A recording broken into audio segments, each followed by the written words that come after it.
Este día los que les gusta leer la Biblia se van a dar gusto. Y no se lo estoy proyectando para que no dependa de la pantalla, que total no la ve muy bien desde ahí, sino que usted tenga que abrir su Biblia, ya sea que la tenga virtual o en papel, no importa cómo, pero que usted mismo lo lea. Yo quiero que vaya a Génesis 4:4 para comenzar. Génesis capítulo 4, verso 4. Y también es bueno que usted vaya tomando notas de aquello que Dios le vaya hablando. Génesis 4:4. Quiero que comprenda que lo que vamos a hablar en Génesis 4 fue previo a la ley. Eso es antes de Moisés, antes de la ley. Y dice Génesis 4:4, lo tenemos, ¿verdad? Y Abel trajo también de los primogénitos de sus ovejas, de lo más gordo de ellas, y miró Jehová con agrado a Abel y a su ofrenda. Yo no había reparado en mucho tiempo que he leído la Biblia, no había reparado en que Abel no trajo una ofrenda, sino una primicia. Hasta que estoy allí meditando, porque vemos que la Escritura dice que Dios miró con agrado y se agradó más de la ofrenda de Abel que la de Caín. Y yo decía, bueno, pero si Caín era agricultor y trajo lo que tenía, y bueno, Abel pues sí se dedicaba a la ganadería y trajo lo que tenía, pero ¿dónde está la diferencia? Decía yo. Obviamente está en el corazón en primer lugar, pero en segundo lugar la diferencia es que Abel trajo una primicia. Trajo los primogénitos, trajo lo más gordo, trajo lo mejor. Y vemos aquí que además de que es una primicia, dice que Jehová miró con agrado. En primer lugar, ¿qué miró con agrado Jehová? Lean lo que dice. Abel. O sea que Dios, antes de ver lo que traes en tu mano, ve tu corazón. Entonces Dios toma en primer lugar el corazón del dador y después recibe la ofrenda. Pero Dios miró con agrado a Abel y luego a su ofrenda. O sea, mis amados, que cuando nos preparamos para dar primicia, debemos estar conscientes que nuestro Dios va a ver primero nuestro corazón antes que lo que traemos. De nada sirve traer miles de miles si el corazón no viene correcto. Pero si el corazón viene correcto, va a dar correctamente también lo que el Espíritu Santo le dice que debe dar. Y Dios mirará el corazón y después mirará la ofrenda. De hecho, Dios no mira la cantidad, sino que mide de acuerdo al corazón. Entonces quiero que establezcamos que por el Espíritu, el primero en dar primicia fue Abel. Usted no lo va a encontrar que ahí dice bíblicamente, pero está implícito porque él trajo los primogénitos de sus ovejas.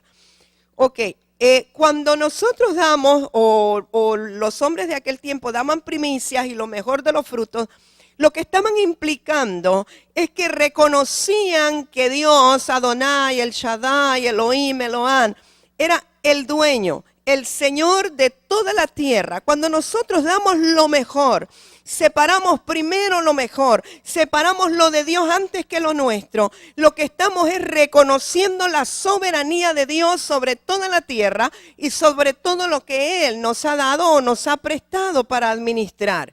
Y esta gente, una vez que consagraban las primicias, tranquilamente podían disfrutar del resto de las cosas con una conciencia libre porque sabían que le habían entregado primero al Señor y que por lo tanto el resto de sus bienes era también consagrado. Ahora, este ofrecimiento voluntario de primicias posteriormente fue regulado por la ley de Moisés o la ley mosaica o la ley que Dios le dictó a Moisés. De manera que el dar primicias dejó de ser un acto voluntario para pasar a ser una obligación religiosa, si se puede decir, que había que cumplirla frente al santuario y llevarla delante del sacerdote. Pero lo primero que vemos en el caso de Abel no era por ley, fue por revelación. Él trajo lo mejor sencillamente porque reconocía que Dios era el dueño de todo. Quiero que vaya conmigo a Éxodo 22, verso 29.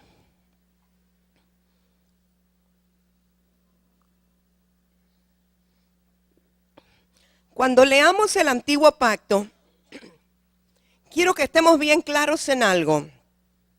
Todo lo que fue establecido como ley para el pueblo de Israel, solo el pueblo de Israel está obligado a cumplirlo como ley. Pero tiene una revelación espiritual y un contenido profético para nosotros como pueblo de Dios. O sea, hay cosas que no son textuales, hay cosas que tienen una representación, que son como una parábola, son como una señal, son como una sombra, como una figura. Y precisamente eso es lo que vamos a hablar esta mañana. Así es que Éxodo 22, 29 al 31 dice, ¿lo tenemos? No demorarás la primicia de tu cosecha ni de tu lagar. El lagar es donde se prensaban las uvas para hacer vino y donde se prensaban las aceitunas para hacer aceite. Me darás el primogénito de tus hijos. Lo mismo harás con el de tu buey y de tu oveja. 7 días estará con su madre y al 8º día me lo darás. Y me seréis varones santos. Yo quiero que usted subraye esa parte porque para mí es la más importante. Y me seréis varones santos. No comeréis carne destrozada por las fieras en el campo, a los perros la echaréis. Me seréis varones santos. Santo quiere decir apartado. Apartado de la maldad, apartado de la tiniebla, apartado del pecado, consagrado para Dios, santo con la naturaleza del Señor. Ahora, ¿por qué le hago énfasis en que hay cosas que son ley para Israel, pero no es así para nosotros los que un día fuimos gentiles y ahora estamos injertados? Porque hay la tendencia de judaizar o la tendencia de mezclar. Y entonces hay personas que dicen, bueno, vamos a consagrar primicias y traigo aquí a consagrar a mi primogénito, pero ¿qué del resto de la casa? O sea, ¿por qué ha cambiado? Porque Cristo era el primogénito que fue consagrado para el Padre, pero nosotros somos también, juntamente con Él, nosotros vinimos y fuimos injertados para que todo lo que fue con Cristo sea con nosotros, porque somos coherederos con Él. Porque si solo el primogénito fuera consagrado, nosotros no seríamos consagrados, pero nosotros somos hijos del Padre. Aunque Él fue primero, nosotros somos también. ¿Sí me explico? No, hay quien yo le oigo que dice, no, es que el ministerio recae sobre fulano porque es mi hijo mayor y él es el primogénito. No, yo he visto casos en que es diferente la unción, la gracia, pero todos son del Señor. Porque en aquel tiempo que Cristo no había venido, decían, bueno, todo es del Señor, pero este es consagrado para llevarlo. Pero hoy día entendemos que absolutamente le pertenece al Señor porque nosotros ya le pertenecemos al Señor por causa del sacrificio de Cristo. Entonces, en Éxodo, lo que acabamos de leer, lo que quiero que vean acá es que dice, no demorarás la primicia. O sea, no está diciendo cuánto debe traer, no le está diciendo cantidad, pero sí le está diciendo que no se tarde en darla. O sea que cuando hablamos de primicias no solamente vamos a hablar de que hay un día, porque es el primer día del año, que solamente ese día traemos primicia. Es un día en que probablemente nosotros estamos consagrando el resto del año, todo lo que vamos a hacer, lo que va a ocurrir en nuestra empresa, porque acostumbramos a hacer contabilidad anual y todo lo demás, y hay reportes que hacer al final de año, y hay cosas naturales como que los aguinaldos los recibe el último mes, pero eso no quiere decir que estamos excluidos de dar primicias de todo lo demás. Por ejemplo, si alguien sembró algo, una hortaliza en su casa, y dice, no, pero la primera zanahoria que salga, la más hermosa, esa es para el Señor, yo la llevo. Y entonces la trae, aunque no sea un día X, Y o Z, sino que lo que estamos enfatizando es el principio, todo es del Señor, pero como una muestra, como una señal, tomo lo primero para honrar a Dios y reconocer que Él es soberano, pero realmente todo lo que queda también es del Señor, porque nosotros somos del Señor, ¿verdad? No por ninguna otra razón, sino que todo lo nuestro es del Señor. Quiero que vean Deuteronomio 26, verso 1. Deuteronomio. Le dije que a través de la ley de Moisés la primicia se convirtió en una obligación. Pero interesantemente, la primicia como fiesta se comenzó a celebrar hasta que ellos llegaron a la tierra prometida, y nosotros vamos a ver por qué y cómo. Entonces leemos en Deuteronomio 26, verso 1 al 4. Dice: cuando hayas entrado en la tierra que Jehová tu Dios te da por herencia, eso es Canaán, ¿verdad?, y tomes posesión de ella y la habites, entonces tomarás de las primicias de todos los frutos que sacares de la tierra que Jehová tu Dios te da, y las pondrás en una canasta, e irás al lugar que Jehová tu Dios escogiere para hacer habitar allí su nombre. Y cuando habla de el lugar que Jehová escogiere, está hablando donde está el sacerdote. Y te presentarás al sacerdote que hubiere en aquellos días y le dirás: declaro hoy a Jehová tu Dios que he entrado en la tierra que juró Jehová a nuestros padres que nos daría. Y el sacerdote tomará la canasta de tu mano y la pondrá delante del altar de Jehová tu Dios. En aquel tiempo, recuerde que los levitas, su trabajo, su función era solamente en el santuario, era en el tabernáculo. Y que cuando se hizo repartición de tierras, a todos se les dio, menos a los levitas, no tenían heredad.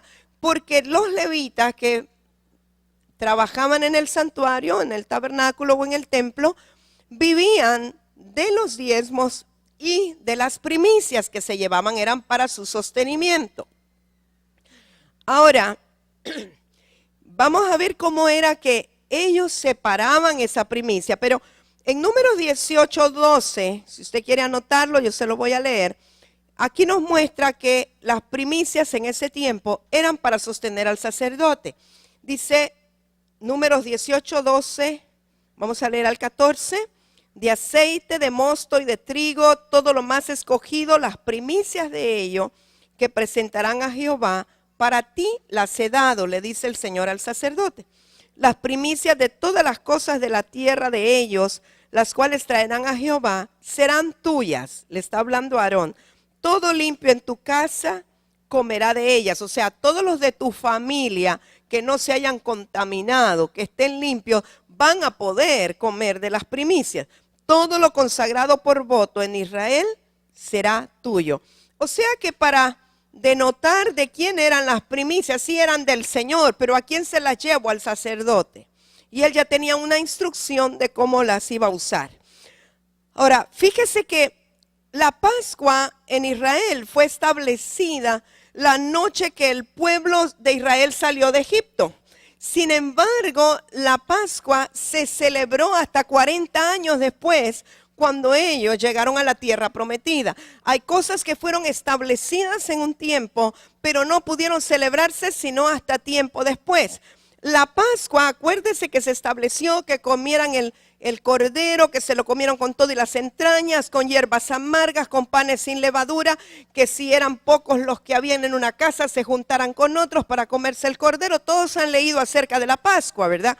Ahora, la celebración de la Pascua o comerse el cordero, los judíos siguen celebrando la Pascua. Ellos lo celebran en el tiempo que nosotros llamamos Semana Santa, y ellos siempre se comen el cordero y hacen toda la celebración de Pascua. Pero para nosotros, el cordero pascual de ellos es el Cristo nuestro, que sabemos que es el cordero inmolado, que hemos de comerlo, pero no solo en una fecha de Domingo de Ramos o de Domingo de Resurrección o como lo llame, sino que Cristo es para que lo comamos continuamente. Él es nuestra Pascua, que por nosotros fue sacrificado, y entonces comernos el cordero con todo y las entrañas, tiene que ver que no solo me como la cabeza, sino que me como el cuerpo, que son mis hermanos, y aunque sea con hierbas amargas, porque quizá a veces me cuesta tragarme algunos de los miembros del cuerpo, pero me lo tengo que comer todo, porque la Escritura dice que hay que comérselo todo. ¿Y qué tiene que ver que me lo como con panes sin levadura?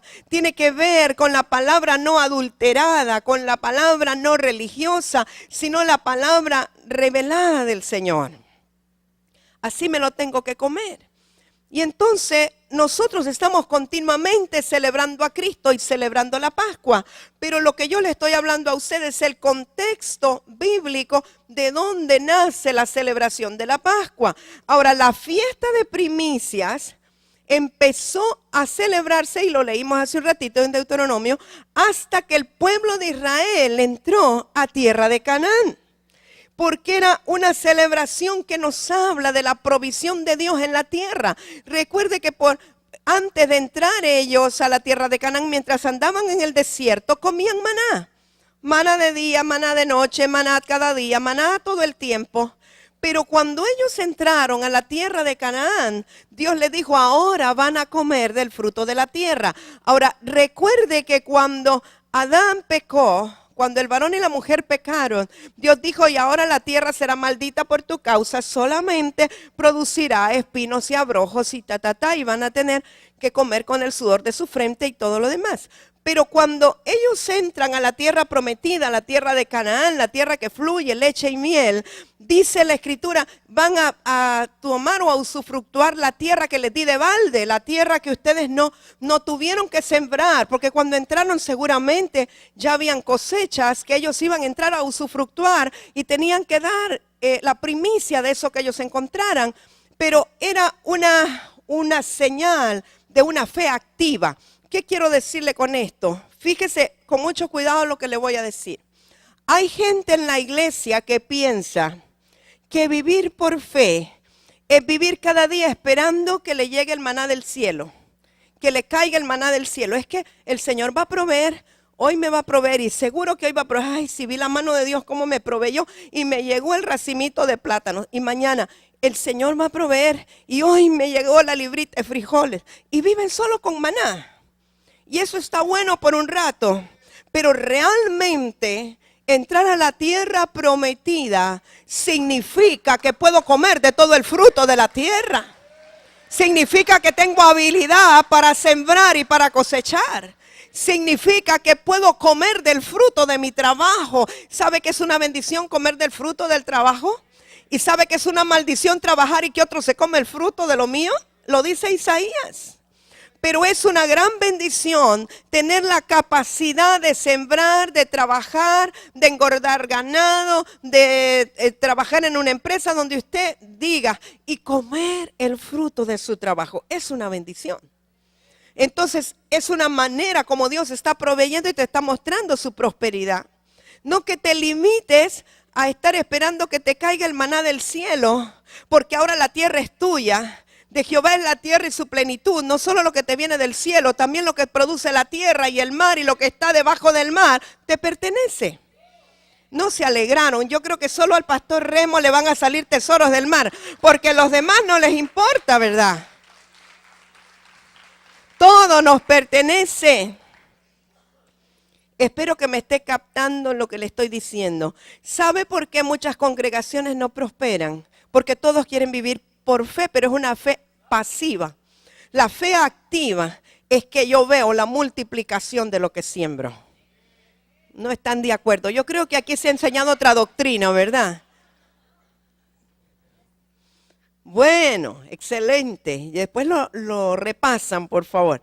Entonces, la fiesta de primicias realmente era un recordatorio de la salida de Egipto, pero más que todo de la llegada a Canaán. Porque de nada sirve que salen si no llegan al destino donde van a llegar. Y por eso, y lo vamos a ver después ahí en la escritura, que la primera vez, busque Josué, capítulo 5.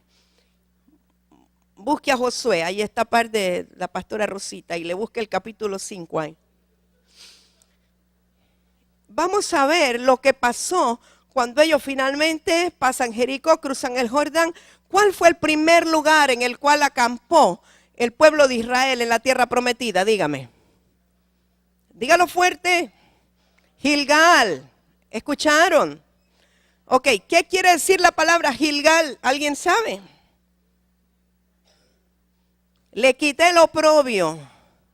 Porque en Gilgal Dios le dice a Josué, hazte cuchillos afilados y me vas a circuncidar a todos los varones que nacieron en el desierto, que no los circuncidaste al 8º día.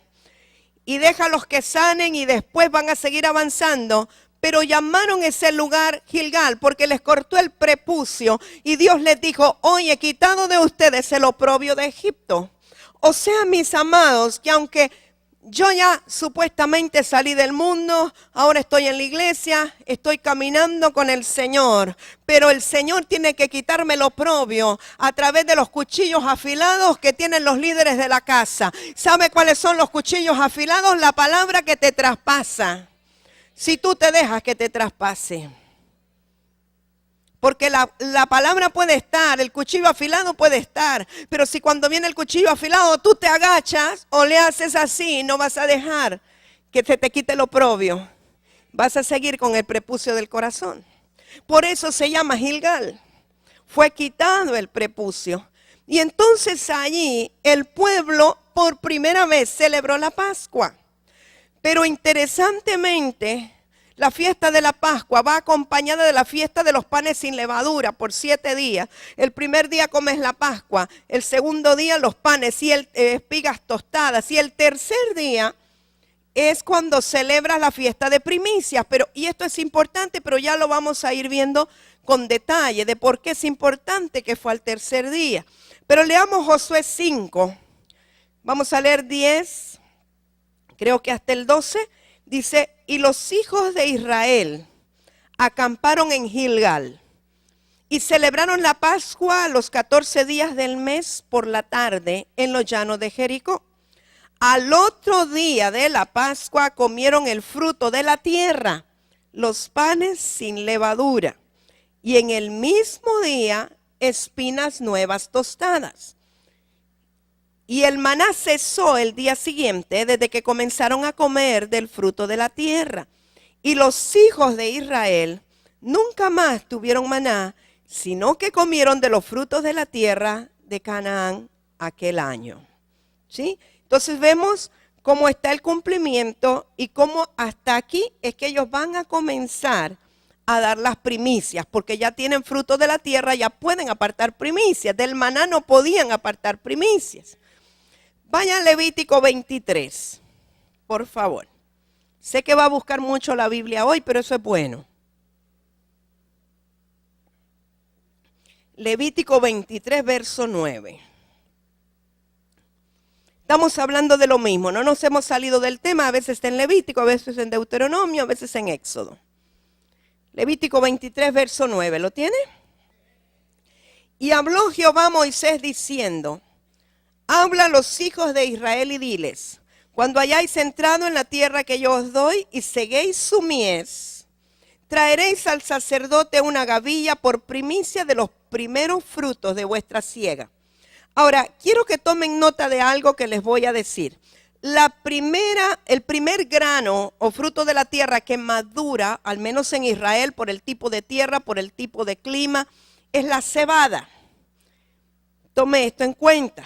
Después de la cebada era la cosecha de las frutas. Después de cosechar las frutas, maduraban los olivos. Después las uvas y finalmente maduraba el trigo. Esto es importante, parece un dato no importante, pero es importante. La cebada es lo que más se usaba ya en el Medio Oriente. Ahora se usa tanto trigo como cebada, más en climas como del Reino Unido. Pero casi todo, aún las variedades de trigo, provienen de una variedad de trigo salvaje que se daba en Israel, en el Medio Oriente. Y entonces ya va a ver por qué es tan importante que primero es la cebada y después el trigo. Ahora, fíjese cómo hacía el pueblo de Israel. Cuando iban a sembrar la cebada, la semilla, ellos marcaban el límite de un área en el campo. Ellos decían, este es el área que va a ser la primicia del Señor. Yo estoy casi segura que ese era el área que más daba. Pero ellos marcaban el área de donde iban a dar la primicia. Cuando llegaba el tiempo de la cosecha, venían hombres con una canasta, con una hoz, y entonces cosechaban primero el grano de esa parcela que ellos habían determinado que era para el Señor. Y aunque no decía así un mínimo o un máximo, ¿verdad? Todo dependía de la generosidad. Luego los hombres marchaban hasta el tabernáculo, desde el campo donde cosechaban. Venían los hombres, no las mujeres, los hombres, con las canastas llenas de la cebada, marchando, entraban al tabernáculo y se le entregaban al sacerdote. Qué impactante tiene que haber sido eso. Todo lo que habían determinado de la parcela que era para el Señor. Bueno,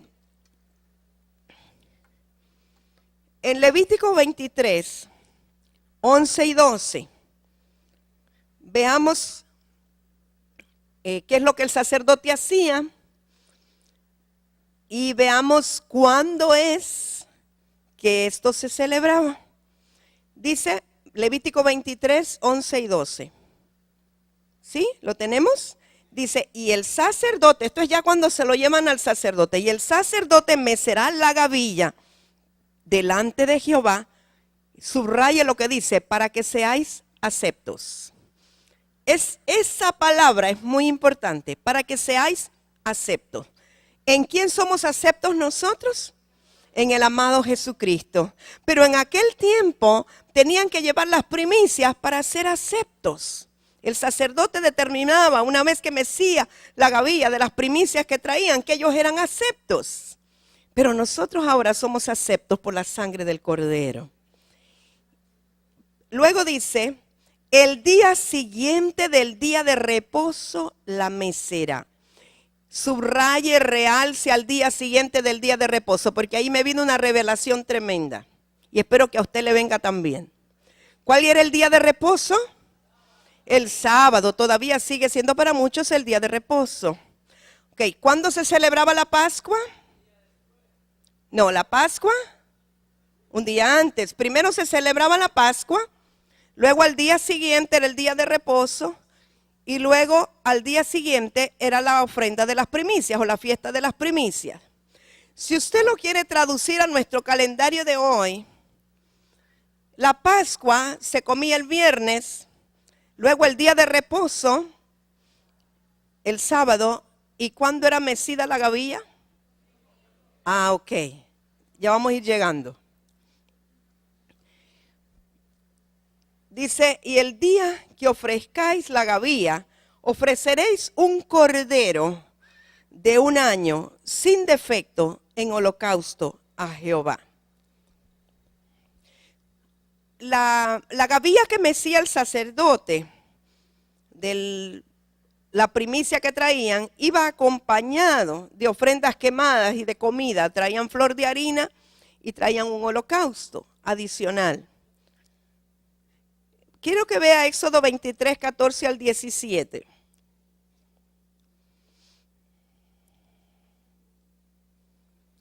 Éxodo 23, 14 al 17. Todo esto tiene una revelación preciosa para nosotros en el nuevo pacto. Dice Éxodo 23, 14, 3 veces en el año me celebraréis fiesta. La fiesta de los panes sin levadura guardarás. 7 días comerás los panes sin levadura como yo te mandé en el tiempo del mes de Abib, porque en él saliste de Egipto. Y ninguno se presentará delante de mí con las manos vacías. ¿Qué le parece si subraya eso? Ninguno se presentará delante de mí con las manos vacías. También la fiesta de la siega, los primeros frutos de tus labores que hubieres sembrado en el campo, y la fiesta de la cosecha a la salida del año, cuando hayas recogido los frutos de tus labores del campo. 3 veces al año se presentará todo varón delante de Jehová el Señor. Esas 3 veces al año de la cual está hablando textualmente es pues la Pascua, que está incluida entre la fiesta de los panes sin levadura. Habla de las primicias cuando se lleva la gavilla de la primera cosecha, pero aquí está hablando de otra primicia que ya lo vamos a ver con cita bíblica, y es que cuando culminaba la cosecha, al final de la cosecha, también traían primicia al Señor. O sea, traían la primicia de los primeros frutos, pero acuérdese que después de la cebada vienen las frutas, vienen los olivos, vienen las vides y luego viene el trigo. O sea que cuando terminaban la cosecha también traían primicia de trigo. Entonces había realmente dos celebraciones de primicias. Ya lo vamos a ver nosotros con la escritura. Entonces se ofrecía, no vamos a ir sobre todas las citas, pero se ofrecía el 16 día de Nisán, el segundo día de la fiesta de los panes sin levadura, o sea, al día siguiente del día de reposo se hacía la primera fiesta de primicias, que eran las gavillas de la cebada. Ahí venía el sacerdote y lo mecía, era acompañado por una ofrenda de 2/10 de efa de flor de harina, amasada con aceite y una libación de vino. Pero luego, 7 semanas después y un día después, o sea, 50 días después, se celebraba la verdadera y suprema fiesta de las primicias. Es lo que los israelitas llamaban o llaman el Pentecostés. Y eso se le llama también la fiesta de las semanas. ¿Qué ocurrió en Pentecostés para nosotros? Descendió el Espíritu Santo sobre los que estaban en el aposento alto. O sea que tenemos dos eventos sumamente importantes para nosotros espiritualmente. Por un lado, tenemos las primicias, la resurrección de Cristo, porque recuerde que fue después del día de reposo, ya lo vamos a comprobar. Entonces, para nosotros la resurrección del Señor Jesucristo es importantísima. ¿Por qué? Muchos hablan del Cristo crucificado y entendemos que fue sumamente importante el sacrificio. Pero si solamente hubiese sido sacrificado el Señor Jesucristo y si hubiese quedado en la tumba, no hubiese tenido toda la repercusión para nosotros. Sino que cuando Él fue sacrificado, pero lo que significa es que el Padre estuvo agradado con la ofrenda. Y por cuanto el Padre estaba complacido y agradado con la ofrenda de la vida del Señor Jesucristo, Él decidió resucitarlo y levantarlo. ¿Por qué no le aplaude al Señor?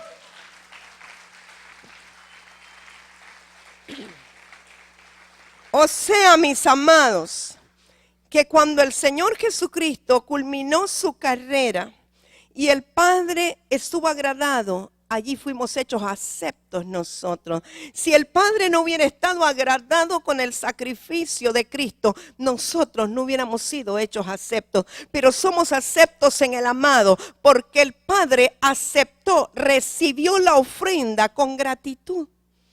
Y estuvo tan complacido que por eso al tercer día lo resucitó. Entonces ese tercer día en que Cristo resucitó es la primicia para el Padre. Apláudale fuerte, por favor. O sea, quiero recalcarle algo. Por mucho tiempo hemos dicho y hemos predicado, porque de tal manera amó Dios al mundo que envió a su Hijo Jesucristo a morir para que ninguno se pierda. Bueno, ya sabemos. Y entonces siempre estamos pensando, el Padre mandó a Jesús por nosotros. Pero ¿sabe que la verdad que el Padre envió a Jesús por sí mismo? Para hacer la voluntad del Padre. Y Jesús lo sabía y dije, vine para hacer la voluntad del que me envió. Porque a Jesús no le interesaba agradar a los hombres. A Jesús le interesaba hacer una vida que agradara al Padre. Entonces Él era la ofrenda perfecta para el Padre. Porque los machos cabríos y los corderos, ninguno nos hizo aceptos. Porque no eran ofrendas perfectas. Tuvo que venir el cordero perfecto para ser inmolado. Y que el Padre dijera, esta ofrenda sí me satisface. Esta es una ofrenda de obediencia. Recibo la ofrenda. El Padre recibió y estaba tan agradado que lo resucitó. Esa es nuestra garantía de que nosotros somos aceptos en el amado, porque tenemos la esperanza que también seremos resucitados. ¡Santo! Es tremendo, mis amados. Entonces entendemos que había dos fiestas de primicia. La gavilla de la cebada al principio y la ofrenda después de 50 días, que era la de las semanas o las cosechas, como lo quiera llamar, que es el Pentecostés. Quiero que lea Levítico 23:15.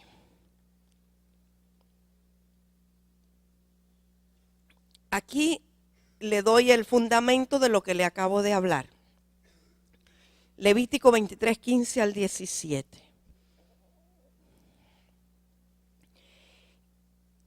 Y contaréis desde el día que sigue al día de reposo, o sea, desde el domingo, ¿sí? Contaréis desde el día que sigue al día de reposo, el siguiente al sábado, el domingo, que en sí es el primer día de la semana. Desde el día en que ofrecisteis las gavillas de la ofrenda mecida, o sea, el domingo en que ofreciste la ofrenda mecida, 7 semanas cumplidas serán. Hasta el día siguiente del séptimo día de reposo, contaréis 50 días, o sea, el Pentecostés. Entonces ofreceréis, ¿qué dice? El nuevo grano a Jehová. ¿Usted sabe que nosotros somos el nuevo grano? No se alegran. Nosotros somos el nuevo grano como primicias para Jehová en la fiesta de las cosechas. Nosotros somos la cosecha para el Padre. Por eso Jesús dijo, si el grano de trigo no cae en tierra y muere, no puede llevar fruto. Pero si cae en tierra y muere, llevará mucho fruto. Por eso nosotros somos el fruto, el grano nuevo para Jehová. Por eso no es lo que traigas, es como vienes delante de Él. De vuestras habitaciones traeréis 2 panes para ofrenda mecida, que serán de 2 décimas de efa de flor de harina, cocidos con levadura, como primicias para Jehová. Esa primera fiesta de primicias, amados míos, representa la resurrección de Cristo. O sea que cuando estos hombres traían la primera cebada, estaban realmente tipificando o profetizando la resurrección de Cristo el día después del reposo. 2 días o al tercer día después de haber sido sacrificado, porque Él es la primicia para el Padre. Equivale al día de la resurrección. En la resurrección de Cristo es literalmente la ofrenda de primicias para Dios. Ahora, fíjese que dice que esa ofrenda de primicias iba junto con un holocausto y con flor de harina. Y todo esto era totalmente para Dios. La ofrenda de flor de harina es una figura de la vida de Cristo, que era olor grato y fragante para Dios. Y el holocausto es figura de la muerte del Señor Jesucristo para la gloria de Dios. Y todo esto nos habla de que Cristo es para Dios. Nosotros obviamente descansamos en la obra consumada en la cruz del Calvario, pero la ofrenda era para Dios, no para nosotros. Aunque nosotros nos aprovechamos, fue propicio a nosotros para que el Padre pudiera cosechar.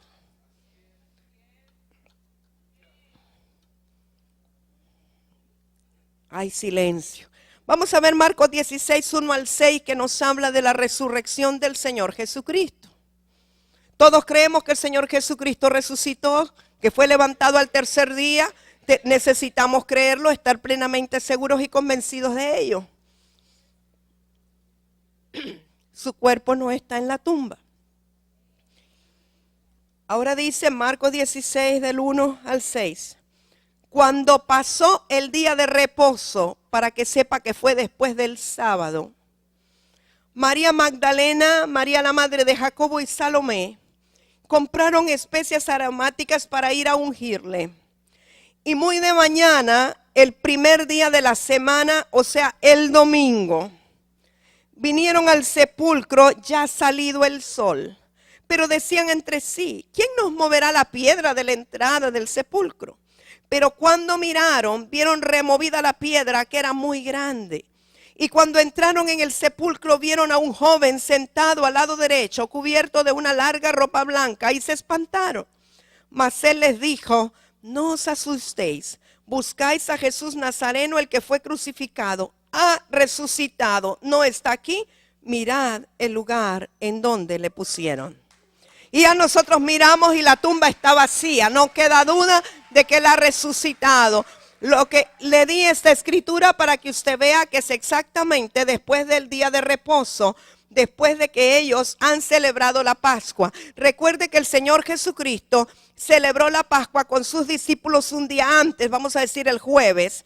Lo celebró para que todos tuvieran la oportunidad de compartir la Pascua o la cena pascual con él, o la última cena o la santa cena, por cuanto al día siguiente, que era el verdadero día de celebración de la Pascua, él era el cordero que iba a ser sacrificado para celebrar la Pascua espiritual para todos nosotros, los que seríamos aceptos. O sea que él es nuestro cordero pascual. Y después pasa el día de reposo. Y al día siguiente, que es el primer día de la semana o el domingo, es el día que encuentran que Él ha resucitado. Y ese es justamente el día que todos estarían en Jerusalén celebrando la fiesta de primicias. ¿Sí? Pero nosotros, mientras los judíos están celebrando esta fiesta de primicias, de traer las espigas y eso, aquí estamos celebrando que Cristo ha resucitado. Los que habían creído en Él estaban celebrando que Cristo ha resucitado. Amén. Ahora mire lo que nos dice el apóstol Pablo con más revelación todavía. Primera de Corintios capítulo 15, verso 20. El apóstol Pablo es el que más revelación tuvo acerca del cumplimiento de la fiesta. Recuerde que él tenía una doble nacionalidad. Recuerde que él había sido instruido a los pies de Gamaliel y conocía toda la ley y todo lo que los ortodoxos seguían, pero él nació de nuevo. El apóstol Pablo recibió revelación del tercer cielo y él entendió y nos dio luz acerca del cumplimiento espiritual de esta fiesta. Dice 1 Corintios 15, 20 al 23.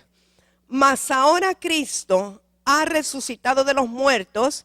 Y subraye que dice, primicias de los que durmieron es hecho. ¡Wow! Él es las primicias.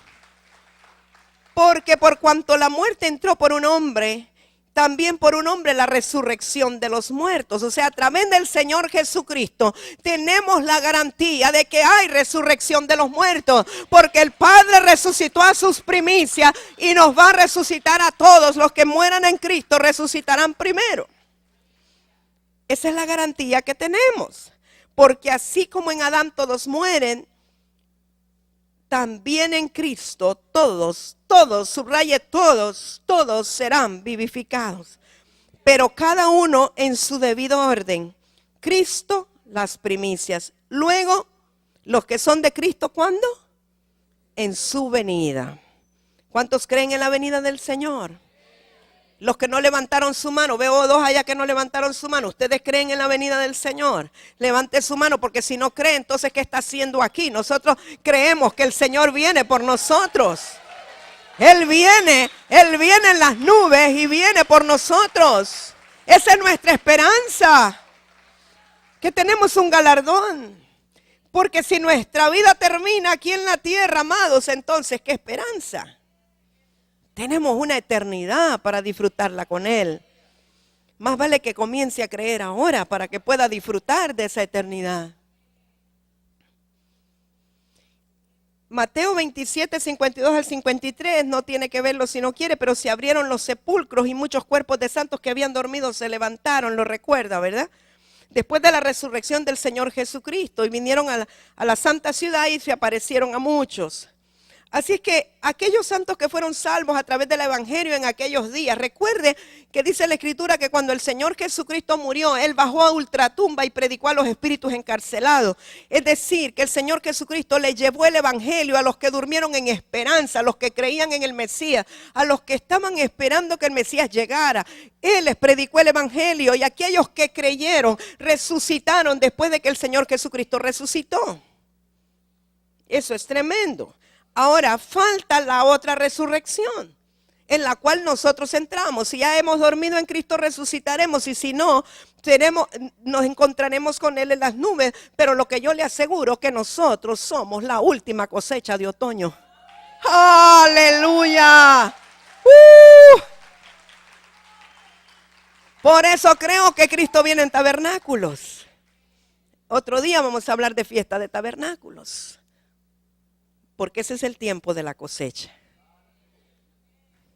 Lea conmigo Primera de Tesalonicenses 4, también el apóstol Pablo hablándole a los tesalonicenses. Desde el verso 13 vamos a leer.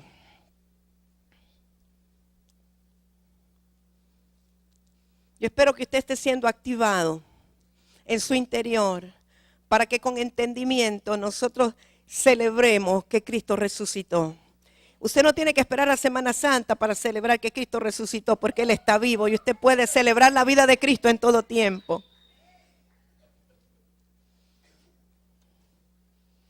Dice Primera de Tesalonicenses 4, 13.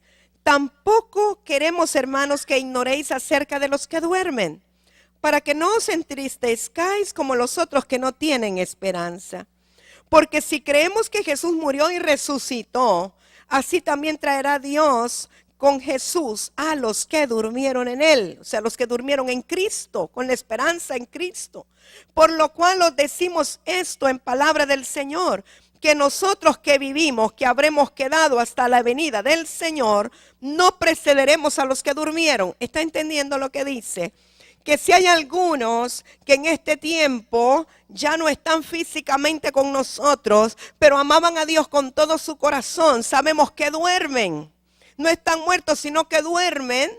Y el Señor cuando venga resucitará a los que duermen, que durmieron en Cristo, y a los que estén vivos o estemos vivos, esos se encontrarán con Él en las nubes, pero todos se irán con el Señor. Amén. Dice, porque el Señor mismo con voz de mando, con voz de arcángel y con trompeta de Dios descenderá del cielo, y los muertos en Cristo resucitarán primero. Luego nosotros los que vivimos, los que hayamos quedado, seremos arrebatados juntamente con ellos en las nubes para recibir al Señor en el aire, y así estaremos, subráyelo por favor, estaremos siempre con el Señor. Estaremos siempre con el Señor. Amén. Ahora yo le tengo noticia. Cuando estemos con el Señor, el amor va a ser tan perfecto. Va a ser algo tan, pero tan maravilloso, que no va a haber acepción de personas. Usted no va a ver allí, porque este era mi hijo allá en la tierra y a este lo amo más que a los hermanos. No. Usted va a amar como Dios ama, porque Dios nos ama a todos por igual. Ese es el perfecto amor de un padre que ama a todos por igual. Entonces usted no va a tener predilección por unos o por otros, porque el amor va a ser perfecto. Nosotros estamos tan apegados a lo natural, a lo carnal, que amamos más lo que es biológicamente nuestro que lo que es espiritualmente nuestro. Es bien profundo lo que le estoy diciendo. Yo creo que cuando Dios habla de levantar padres espirituales, está hablando de padres que amen por igual a los hijos espirituales ministeriales que a los biológicos. Ay, ay, ay, ay, ay. Qué tremendo eso. A veces somos probados en cosas tan sencillas. Vamos a decir que hay alguien que es maestro o maestra de un grado X, y en ese grado está su hijo. Y yo, haga de cuenta, soy maestro de mi hijo, por decir. Y viene un niño y le pega un coscorrón a mi hijo. Ay, ¿cómo reacciona la mamá o el papá? Olvídese inmediatamente a defender al hijo sin haber preguntado qué fue lo que pasó. Porque somos tan carnales, somos tan emotivos, tan naturales. Pero el Señor no haría eso, porque el Señor los ama por igual. Y así va a ser cuando estemos todos con el Señor. No habrá haber diferencia ni acepción de personas. No vamos a tener que estar defendiendo porque a mi hijito, a mi hijita le hicieron, ay pobrecito. No, no, no. Porque vamos a amar a todos por igual. Qué tremendo, amado. Yo creo que hay mucho que Dios tiene que arrancarnos todavía y quitarnos de nuestro corazón para que podamos amar perfectamente. Cuando estemos todos con el Señor, así va a ser el amor perfecto. Por eso el que ama con el amor perfecto se puede gozar con los que se gozan. Por eso el que ama con el amor perfecto puede sentir, ¿verdad?, lo que los otros están pasando. No está pensando solo en lo propio. Se puede gozar con que el hermano sea prosperado, aunque tenga el mismo negocio que yo. No importa, yo me gozo que él sea prosperado. Es tremendo eso, ¿verdad? Y a veces Dios nos tiene que procesar y nos tiene que pasar por algunas cosas para que aprendamos el amor perfecto. Amados míos, tenemos una esperanza. Vamos a estar con el Señor para siempre. ¿Sabe algo que me impresiona? Es que cuando se traía la primera primicia, o sea, la que representa la resurrección de Cristo, mediten esto, como ya habían delimitado el área, vinieron con la hoz, lo echaron en la canasta, lo demás quedó. Primero van corriendo a llevárselo al sacerdote, es la primicia. Pero ellos se alegran con entregar la primicia y el sacerdote la toma, aunque el resto de la cosecha esté en el campo. Piensen eso. No es que traen cuando cortaron todo y apartan, no. Primero sacan lo que es del Señor, el resto está en el campo. Pero se gozan por la cosecha que está en el campo, trayendo solo la primicia. ¿Sabe que sí se goza nuestro Padre? Que cuando recibió la primicia, recibió a Cristo, se gozó por todos nosotros, que somos la cosecha que estaba en el campo y todavía no hemos llegado donde Él, pero el Padre ya se goza con nosotros porque sabe que viene un día en que también nosotros estaremos con Él, porque somos la cosecha restante. Qué tremendo, porque nuestro Dios vive en eternidad. Ay, Cristo solo era la muestra, la primicia de toda la cosecha que el Padre va a recoger. Nosotros somos el campo, nosotros somos los campos sembrados y somos la cosecha para alegrar el corazón del Padre. Pero Él se alegró con nosotros desde que llegó la primicia. Él no está esperando a que venga el arrebatamiento para gozarse. Él ya se gozó con usted y conmigo desde que recibió la primicia. Y de igual manera, porque todo le pertenece a Él, cuando usted determina, usted decide por amor al Señor, traerle como una muestra de que Él es soberano, de que Él es dueño de todo. Y usted dice, bueno, como una gratitud porque este año Dios me bendijo, pero sé que el próximo año será todavía mejor. Yo traigo las primicias y aunque esté el resto de la cosecha en el campo, yo vengo con gratitud, yo vengo en fe a entregar esto consagrado para mi Dios, sabiendo que todo lo demás es bendito. Créame que la cosecha va a ser abundante. Estoy hablando de cuando usted trae una primicia natural, de lo que usted determina darle al Señor. Nuestro Señor Jesucristo está a la derecha del Padre en los cielos, pero Él es el representante de todos nosotros, de toda la iglesia, de toda la cosecha que todavía está en el campo, esperando el gran día.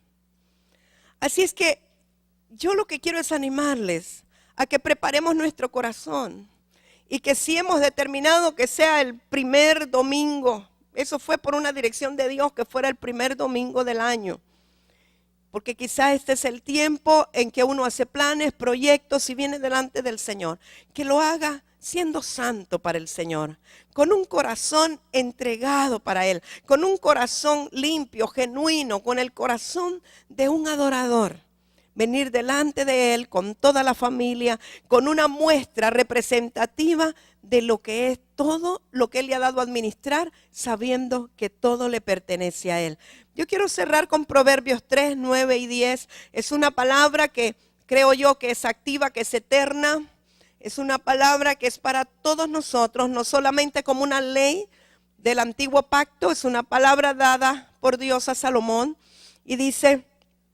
Todos la sabemos, pero vamos a repetirla. Proverbios 3, 9 y 10. Honra a Jehová con tus bienes y con las primicias de todos tus frutos. Y serán llenos. ¿Por qué no subraya llenos? Tus graneros con abundancia y tus lagares rebosarán de mosto. Ahora yo quiero que tú sepas que tú eres el granero de Dios. Pónganse de pie, por favor. ¿Cuántos reconocen que son el granero del Señor para contener la palabra, lo mejor del trigo? ¿Cuántos saben que somos el lagar del Señor, donde está el vino nuevo y el vino bueno está? Y entonces podemos tener la seguridad que vamos a rebosar internamente con todo el vino que los lagares van a rebosar. Por tanto, vamos a preparar nuestros corazones, este día, toda esta semana, para que podamos dar lo mejor para el Señor.